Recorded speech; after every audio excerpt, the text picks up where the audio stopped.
Jangan.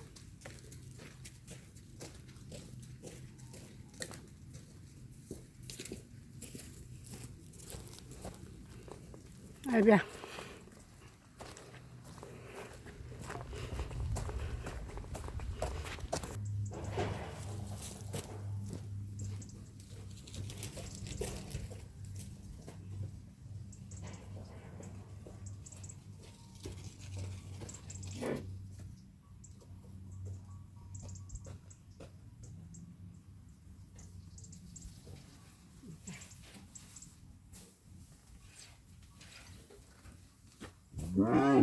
Bagi aku lah, Pak.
Bonjour.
On voit la chaîne et l'encre, et en utilisant nos applications comme celle de Donia ou Navenco, on peut voir qu'en plus, ils ont jeté l'encre dans un herbier de Posidonie.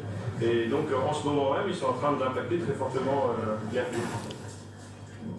Ce jour-là, impossible pour nous de monter à bord. Seul l'officier assermenté est autorisé à embarquer. Notre présence sur le bateau pourrait compromettre la procédure judiciaire. C'est beaucoup plus simple d'un point de vue judiciaire. L'altitude est telle qu'il se situe en réalité dans la troposphère. L'oxygène y est 2 fois plus rare qu'au niveau de la mer. Ces prairies attirent pourtant des ruminants qui se sont adaptés à la vie en altitude.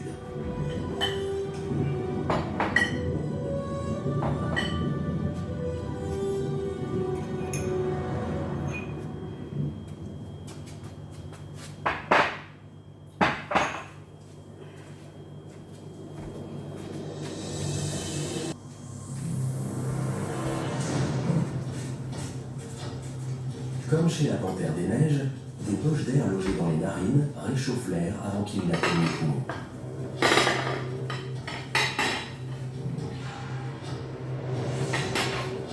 Les cornes des mâles mesurent 1 mètre de long. Ils les utilisent lors des combats entre rivaux. Ces affrontements pour le droit de s'accoupler sont parfois mortels.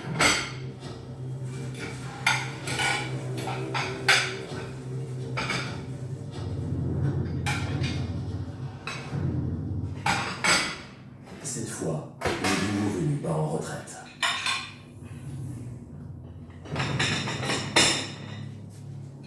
Pendant des années, ces petites antilopes avaient affronté un danger plus terrible que ses prédateurs naturels.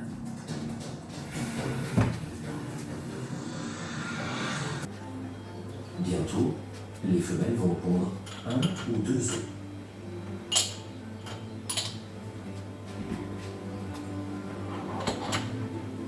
Les 2 parents couvrent la nichée à tour de rôle.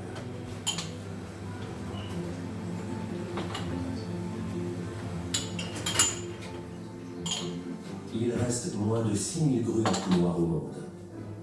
Chacun de ces œufs est un bien précieux.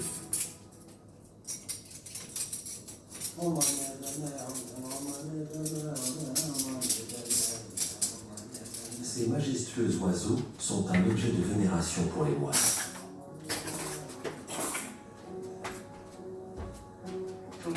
Tu as vu des grues à peau noire aujourd'hui? Ah oui, il y en a là-bas.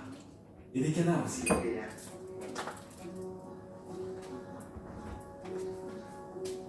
Ils protègent les œufs et participent à la protection de tout l'écosystème local.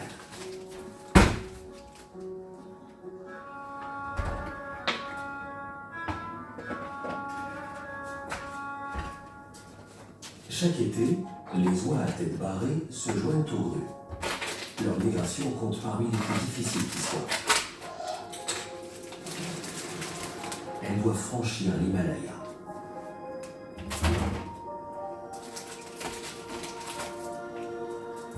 Elles parcourent près de 1600 km, de l'Inde à ces lacs tibétains. Certains individus ont été observés à plus de 8000 mètres d'altitude, soit plus haut que l'Everest.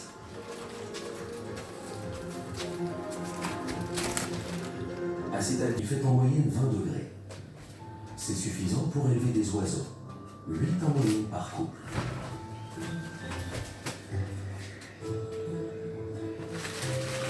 Les oies repartiront pour l'Inde avant les frimas de l'hiver tibétain.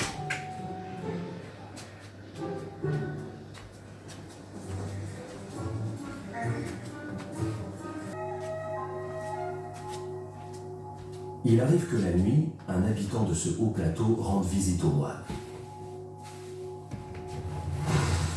Un ours bleu du Tibet.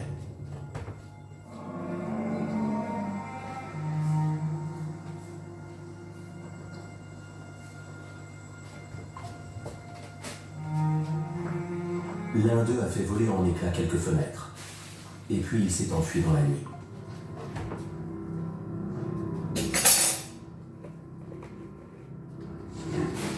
Ce plantigrade est une sous-espèce de l'ours brun. Sa fourrure épaisse le protège des terribles tempêtes du Tibet. Car sur le plateau, les abris sont rares. Ce prédateur de 450 kg ne se nourrit pas de poissons. Il sillonne les plateaux à la recherche d'un petit animal fouisseur, le pika.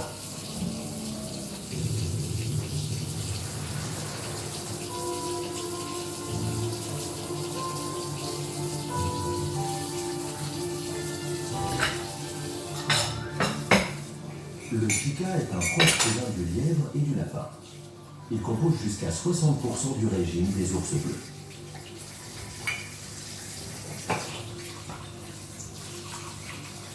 Il joue aussi un rôle actif dans la préservation des grandes prairies du plateau.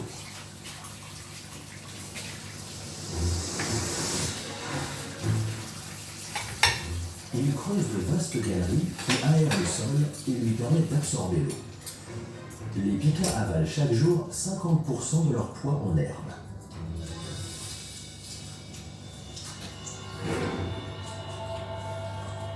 L'ours n'est pas le seul prédateur du pika. Le plus grand ennemi du petit rongeur, c'est le renard du Tibet.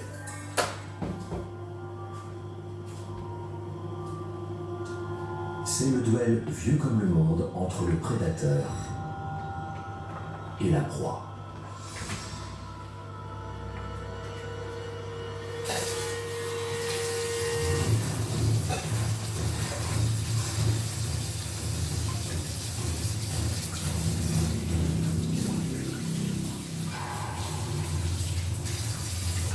Malgré les apparences, ce renard n'est pas un solitaire.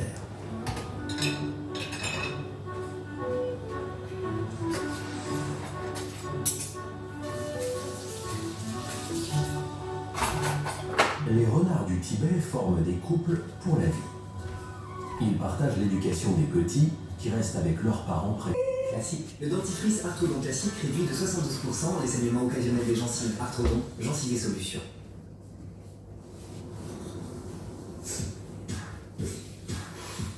Ah, la douce musique des premiers coups de froid. Faites confiance aux capsules nez-gorge Phytosonaro. La puissance de nos huiles essentielles concentrées pour adoucir la gorge et apaiser les voies respiratoires.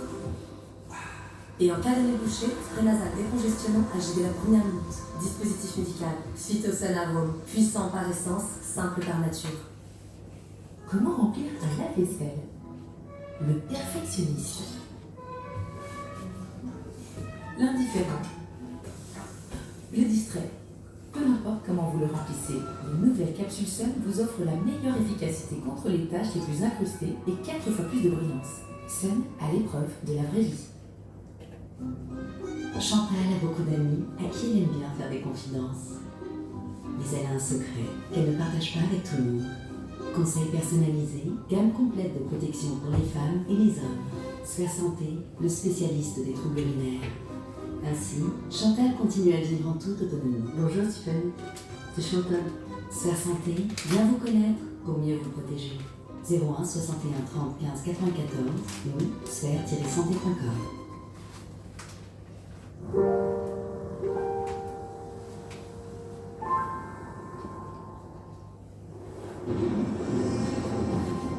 Le Yunnan offre une impressionnante variété de paysages, des monts enneigés du nord aux forêts tropicales du sud.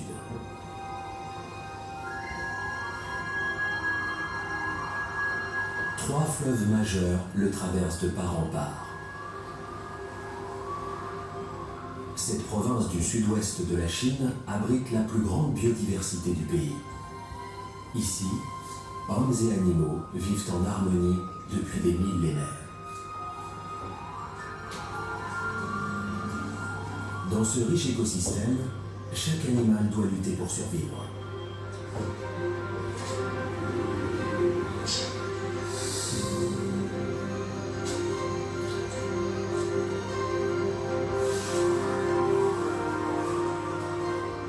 Depuis les primates qui ont colonisé le milieu montagneux du Nord, à la seule population d'éléphants sauvages du pays. Cette profusion de vie fait du Yunnan un trésor de la nature.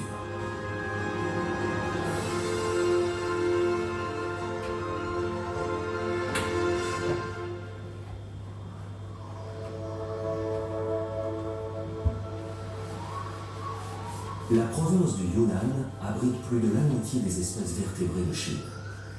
Elle présente des habitats très variés selon que l'on se trouve au sud ou au nord du territoire.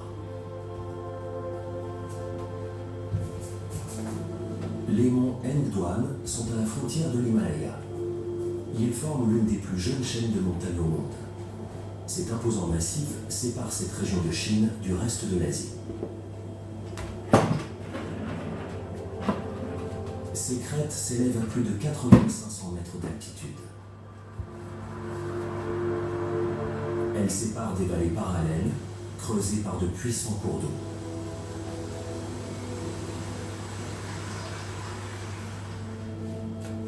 Ces paysages sont typiques des monts Yunling. C'est ici que vit Yu Jinhua. Comme tous les matins, il se prépare à partir en forêt.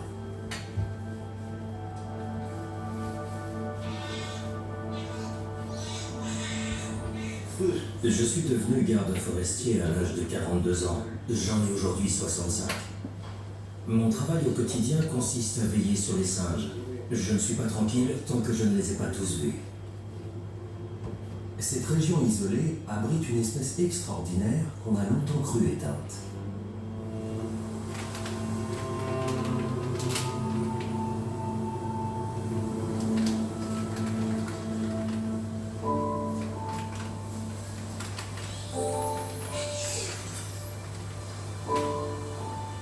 Le rhinopithèque de Biais a été redécouvert en 1979 par des biologistes chinois. Ce singe, à la curieuse figure, fait partie des primates les plus rares au monde.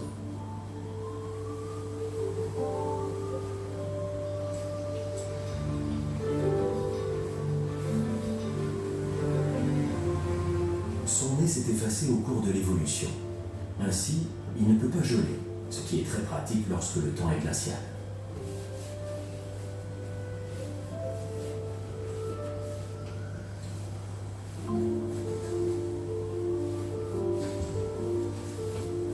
Ces singes vivent entre 3000 et 4500 mètres d'altitude. Aucun autre primate ne demeure aussi haut.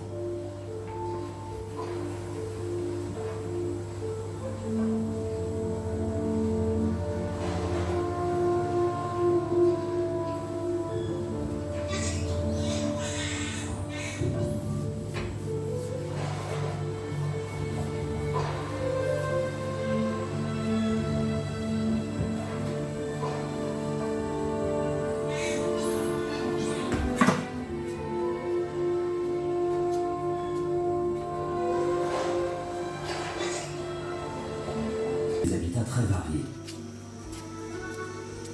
Dans ces forêts chaudes, il n'a pas besoin d'hiberner. Son régime alimentaire est très diversifié. Il se compose de plantes, de baies et même de charognes. Mais celui-ci a détecté un mets plus sucré.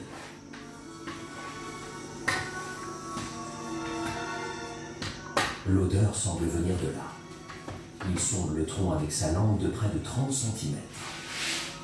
Du miel. Cette découverte mérite une inspection en règle du tronc.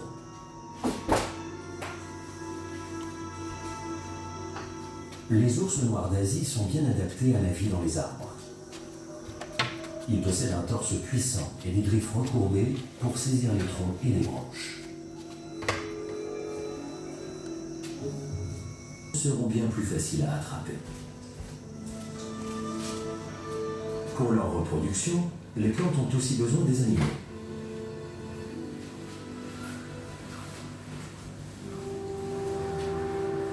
Au coucher du soleil, l'un des grands pollinisateurs de la forêt s'éveille. Le loris paresseux pygmée se nourrit principalement de sève. Lorsqu'il se déplace dans les arbres, il favorise la prochaine génération de plantes.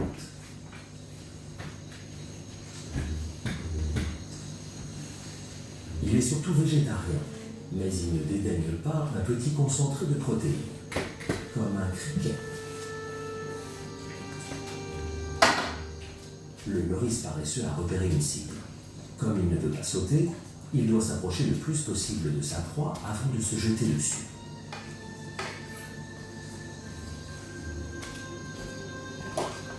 Ce jeu du chat et de la souris se déroule à l'allure d'un escargot.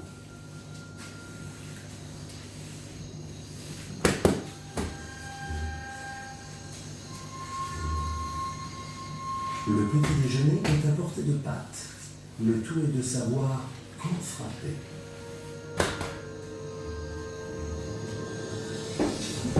Victoire. Le buffet de cricket est ouvert toute la nuit.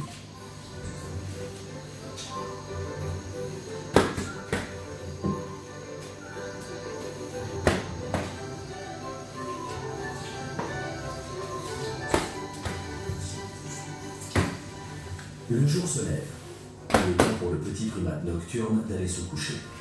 Mais pas avant une dernière petite collation.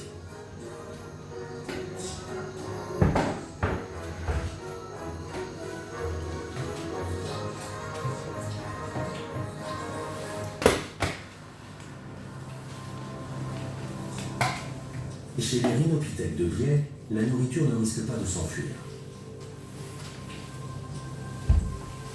Mais les familles rivales se disputent furieusement le week-end.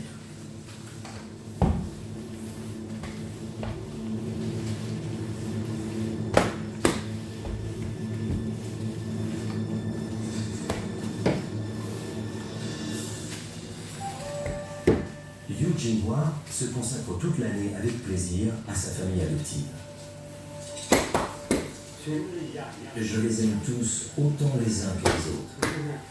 Des bébés aux adultes. Ces rhinopithèques sont nos proches cousins. Ils sont précieux. Mais Yu Jinghua ne peut protéger les singes les uns des autres.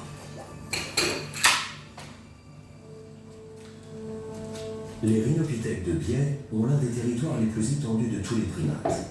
Il peut couvrir jusqu'à 50 km². Malgré ce vaste espace vital, les tensions entre les clans sont fréquentes, surtout au moment des repas.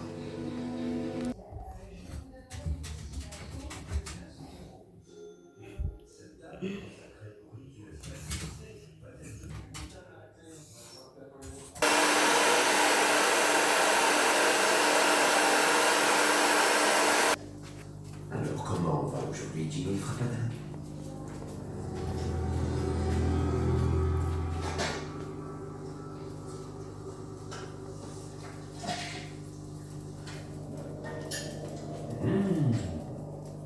Ça a l'air bon, ça.